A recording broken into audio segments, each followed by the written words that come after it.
Hola, ¿qué tal? Bueno, pues llegamos a la reseña número 50 del canal. Quería daros las gracias a los que me seguís viendo las reseñas, a los que habéis suscrito. Hemos llegado ya a más de 100 suscriptores. Y agradecer, bueno, a todos a los que los vídeos les están sirviendo como recomendación, ya sea para bien o para mal, tanto para comprar o dejar de comprar alguna obra, por compartir gustos o por no compartir cosas de las que hablo sobre ellas, porque al final mi intención es dar mi opinión particular y lo que extraigo de cada una de las obras. Es decir, es la opinión que me merecen a mí lo que voy leyendo.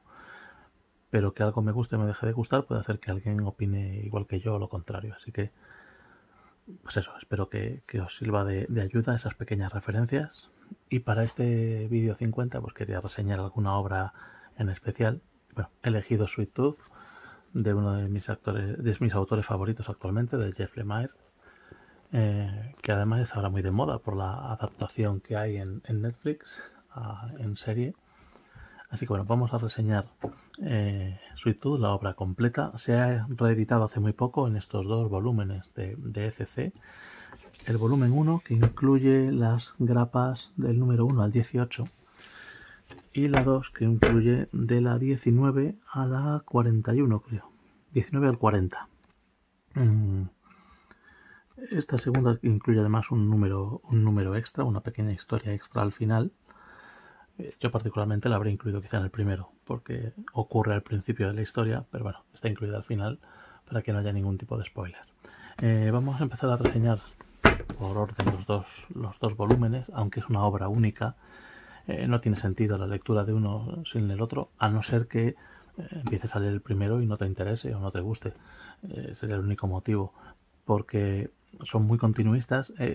Es de mayor calidad quizá el segundo volumen, se nota la progresión en calidad del guión, pero también en cuanto a la experiencia respecto al uso del personaje. Ya lo comentaré ahora en cuanto a dibujo y demás, algunas cosas. Pero bueno, empecemos por el primero. El primer volumen de Sweet Tooth termina en un punto, bueno, me parece que es adecuado porque hay un punto y seguido en la narración. Toda la historia es una historia río que llaman ahora, es decir, es una historia continuada, no es episódica, por lo que digo que el primer tomo no termina nada, deja la historia empezada y solamente los dos volúmenes terminan la historia como tal. Bueno, la edición de CC, algo cara para mi gusto, son 41 euros este tomo, 48 euros, 46 euros el segundo, que es un poco más grande. Así que entre los dos tomos nos vamos a los 87 euros para 40 grapas, a más de 2 euros por grapa. Tapa dura, tamaño comic book. A mí me resulta más cómodo la grapa. Aún así, Lemire no abusa del margen interior a la hora del dibujo, entonces no se pierde demasiado, aunque sí que hay algunas historias en las que el sentido de lectura es horizontal y eso en tomo es un poco incómodo. Pero bueno, no es una mala edición, aunque el precio podría ser un poco más ajustado. Incluye introducciones, cartas del autor, de José Villarrubia, al final incluye bocetos, portadas. Bueno, en cuanto a extras, no es que sea excesivo, pero sí que trae algo de material. Como decía, este primer volumen vienen varios arcos. No voy a entrar en tema de arcos porque creo que la división en arcos es un poco artificial. Son puntos de la narración, pero no es necesario leerlo de esa forma. La historia de Sweet Tooth es una historia posapocalíptica. Sigue a un personaje, este Sweet Tooth, que lo han traducido como goloso, tanto aquí como en la serie. Es el apodo que le dan a este niño ciervo. Es una sociedad en la que hay un virus que ha acabado con la mayoría de la población y desde que surgió ese virus todos los niños que nacen son híbridos entre animal y humano. Como digo, la historia sigue a este niño que es híbrido entre animal y ciervo, que al principio de la historia vive con su padre enfermo hasta que muere y rápidamente cae en manos del que llaman Grandullón, Jeppert, que es este personaje, que le salva la vida cuando unos cazadores van a matarle y se dedica a protegerle desde el inicio hasta el final, digamos a grandes rasgos. No voy a entrar mucho, como digo, en la historia. Es una historia bastante dura. Hay referencias, o que yo he visto referencias a Walking Dead en cuanto al tono. Es una historia, como digo, posapocalíptica en la que todo el mal viene al final desde la propia maldad humana. Es la miseria humana la que al final condena a los personajes. Hay también una relación como en Last of Us entre este grandullón y goloso. Como digo, no quiero entrar mucho más en lo que cuenta la historia aquí en este primer volumen. Aparte de esta primera presentación, saben de la existencia de un refugio para híbridos y digamos que este primer volumen se centra en el viaje hasta ese refugio, lo que ocurre allí, lo que ocurre a Grandullón cuando deja allí al híbrido y la huida de ese refugio. Luego el segundo volumen trata sobre el viaje de ellos a Alaska, con las aventuras que pasan por el camino. Como digo, no entro en mucho detalle porque bueno, es una sinopsis muy vaga, pasan muchas más cosas, pero no quiero entrar en precisar mucho detalle. Es una obra, como digo, de 40 grapas, pero que se lee en un par de horas. Está dibujado casi al completo por Jeff Lemire. Hay algunos números en los que participa alguien. En este primero, como digo, Jeff Lemire es autor completo de guión y dibujo, con el color de José Villarrubia. Y las portadas son de Jeff Lemire. Además, se nota mucho, siempre en cada número aparece la portada y se nota mucho su estilo. Jeff Lemire tiene un dibujo muy característico. No es alguien muy dotado para el dibujo. No es un dibujo muy preciso, ni muy detallado, ni muy proporcionado. En ocasiones los fondos son un poco flojos. Es a veces incoherente, como digo, en proporciones y demás. O sea, no es alguien muy preciso en el dibujo. Pero es alguien tremendamente bueno en cuanto a la narración gráfica. Puedo decir que en los dos volúmenes, son unas 1000 páginas casi, no ha habido ni un solo momento en el que haya una viñeta o un bocadillo de texto fuera de sitio o que merezca que te lo leas dos veces.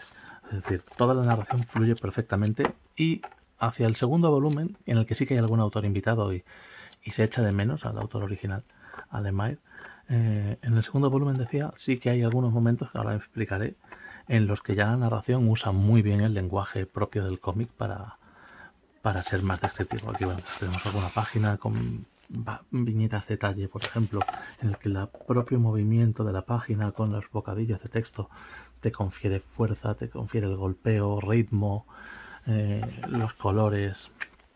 Es decir, Lemire maneja como pocos el lenguaje del cómic. Por eso al final que el dibujo sea más o menos preciso es lo de menos. Es decir, los personajes son perfectamente distinguibles, las situaciones, las acciones y la narrativa es perfecta. De hecho, se nota más en este primer volumen, los títulos de crédito están implementados, un poco a la manera de como hacía Will Eisner, están implementados en la propia narración. Pero en algunos están escritos en el suelo y los personajes a lo mejor lo rodean o son como sombras que pasan entre ellas. Están intentando buscar aquí el título de créditos a los créditos, el título de capítulo es la sangre de un personaje. Voy a verlo porque a veces están al comienzo de un capítulo y a veces están al final, así que no me basta con ir al inicio. Aquí por ejemplo, bueno, esto es simplemente un texto a modo de continuará. Por aquí tiene que aparecer algún otro. Como digo, no siempre, porque es verdad que no es algo que pase siempre. Eso tiene Will Eisner a favor, que en The Spirit siempre tienes esos créditos introducidos en la estética de la primera página. Pero aquí sí que al principio en varios de ellos te encuentras ese juego con los textos que luego se pierde en favor de la propia narración, del relato. Creo que fue un experimento inicial que abandonó. No creo que porque le faltaran recursos, sino que porque prefirió centrarse en la propia historia. Es una historia bastante dura, bastante cruel, en la que, como digo, los personajes malvados son los humanos, en las que el dibujo, si bien no es brillante, es decir, si tú abres el cómic y miras cualquier cara, cualquier primera viñeta, primera vista, pues igual no es lo más atractivo que te puedas encontrar. Pero es un cómic que merece la pena pero es que es un cómic que merece la pena por la historia y por cómo está narrada. Entonces, sí que, como digo, no hay que fiarse de esa primera impresión que te puede dar el dibujo. Como digo, bueno, terminada el primer tomo, creo que se presentan la mayor parte de los personajes que serán importantes, exceptuando alguno que saldrá a final del segundo volumen. Es una buena introducción a la historia, pero como digo, es imprescindible seguirlo de inmediato por el segundo volumen.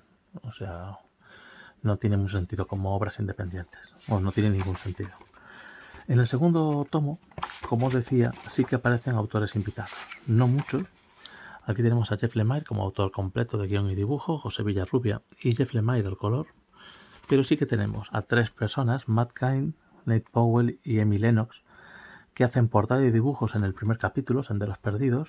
Matt Kindt, que se ocupa de 3 números, una pequeña historia aparte situada hacia el primer tercio de este segundo volumen. Y Nate Powell, que dibuja un capítulo en el último tercio de la historia. La primera historia de Senderos Perdidos sirve un poco como puente entre el primer volumen y el segundo.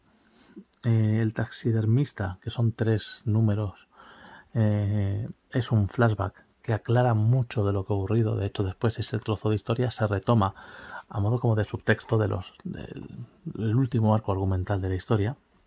Y la balada de Johnny Abbott es también otra historia que marca la diferencia o el salto entre el penúltimo y el último arco argumental. O sea que bueno, son números puntuales de cierta importancia.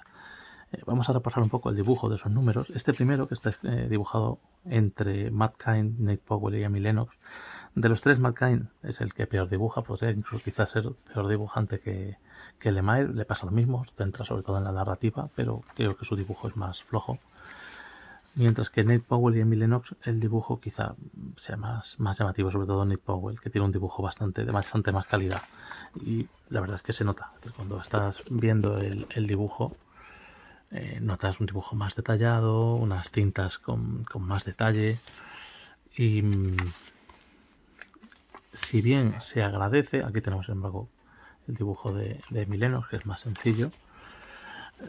Y este es el dibujo de Matt Kindt, también más sencillo todavía y quizá con un color distinto al que da Lemire. Pero el dibujo de Nate Powell, como digo, a pesar de ser de una mayor calidad, creo que le falta más potencia en cuanto a fuerza narrativa. Pero como digo, es un resumen que te permite pasar de lo que ha pasado al siguiente. Cada vez que hay un número de estos ocurren un montón de desgracias y son capítulos bastante dramáticos para hacer avanzar la obra. A partir de ese punto, la obra sigue igual que antes, con Lemire como dibujante, mucho más centrada, con una historia más centrada en la acción, porque ahora ya están, digamos, de viaje, es una historia más de acción y aventuras. En esta parte es cuando digo que me recuerda todo mucho más a Walking Dead, al tipo de género que sería el cómic de Walking Dead. Y hacia la mitad del tomo tenemos aquí esta historia del taxidermista dibujada por Matt Kindt. Es un flashback, ocurre a principios del siglo XX, contado en modo de cuento. Aquí de repente la lectura se te ralentiza. O sea, mientras que todo lo que dibuja Lemire se lee rapidísimo, o sea, la lectura va de una viñeta a la siguiente, de un bocadillo al otro sin falta. Incluso cuando hace algunos números con un dibujo más onírico, en el que el dibujo, el color está dado en modo de acuarela y da un aspecto mucho más espectral, o sea que se marca perfectamente lo que son historias oníricas de lo que es el dibujo real, solamente por el uso del color. En algunas portadas usa ese mismo tipo de color. Como digo, en los relatos dibujados por Matt Kindt el dibujo es totalmente distinto, parte un dibujo de cuento.